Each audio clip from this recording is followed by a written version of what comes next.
ও না, তুমি যেদিন থেকে অসুস্থ হয়েছ সেদিন থেকে আমি পাখিদের বাসায় কাজ করে সংসার চালাচ্ছি। ভেবেছিলাম কাজ করে যে টাকা পাবো তা দিয়ে কিছু টাকা জমিয়ে তোমার চিকিৎসা করব, কিন্তু সে সব তো কিছুই হচ্ছে না টোনা।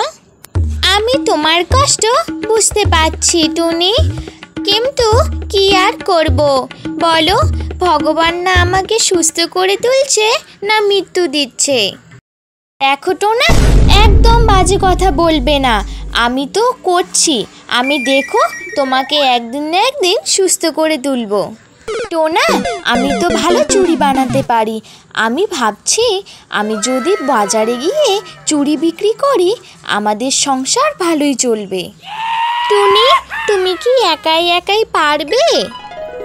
কেন পারবো না টোনা, আমি তোমার জন্য সব করতে পারি। কিছুক্ষণ পর টোনা টুনি মিলে অনেকগুলো কাচের চুড়ি বানিয়ে ফেলে।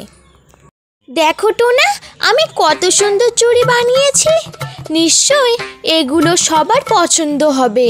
টোনা, আমি এগুলো বিক্রি করতে গেলাম। আচ্ছা টুনি, যাও। টুনি চুড়ি নিয়ে বাজারে বসে। চুড়ি নেবে গো, চুড়ি নেবে? আমার কাছে কাচের চুড়ি আছে, দেখে যাও সবাই। টুনির কাছে অনেক পাখি চলে আসে।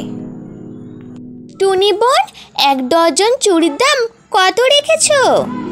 বেশি না গো, 1 ডজন চুড়ির দাম 10 টাকা রেখেছি।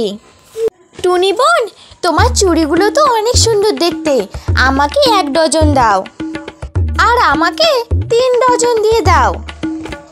এভাবেই নিমেষের মধ্যেই টুনির সব চুড়ি বিক্রি হয়ে যায়।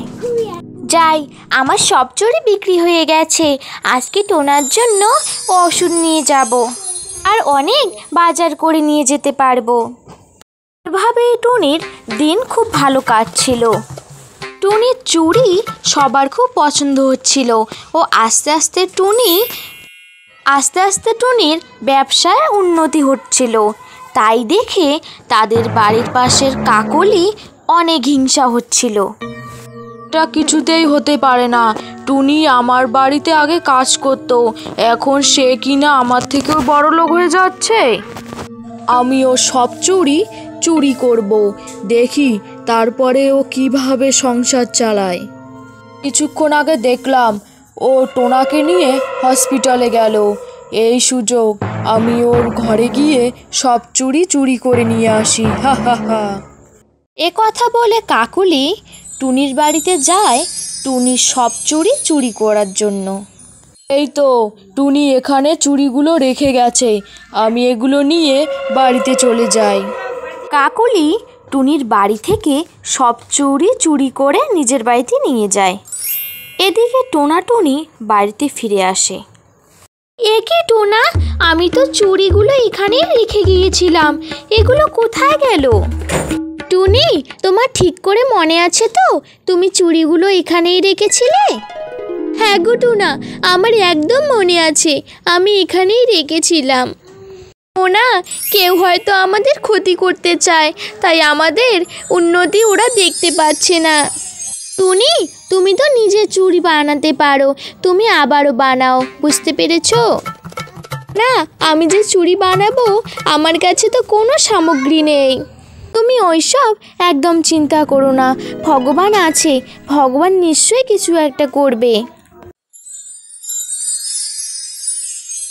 বোন, কালকে আমার ভাইয়ের বিয়ে আছে, আমাকে 1 ডজন চুড়ি দিও তো।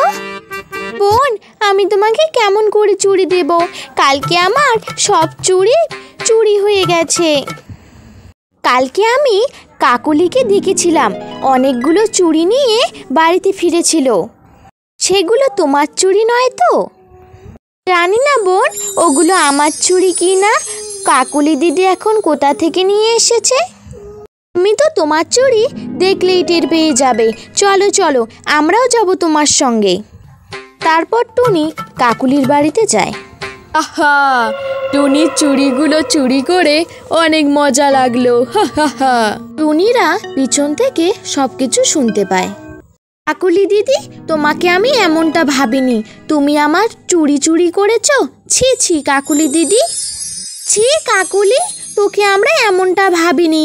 ছি ছি ছি ছি ছি ছি, তুই নাকি এত ধনী পাখি, তুই কি না টুনি চুরি চুরি করিস? মানে আমাকে ক্ষমা করে দিও টুনি, আমার ভুল হয়ে গেছে। হ্যাঁ হ্যাঁ দিদি, আমি তোমাকে ক্ষমা করে দিয়েছি, কিন্তু দিদি আর এমনটা ভুল করো না। হ্যাঁ, আমাকে সবাই ক্ষমা করে দিও, আমার খুব লজ্জা করছে এখন, আমাকে ক্ষমা করে দিও।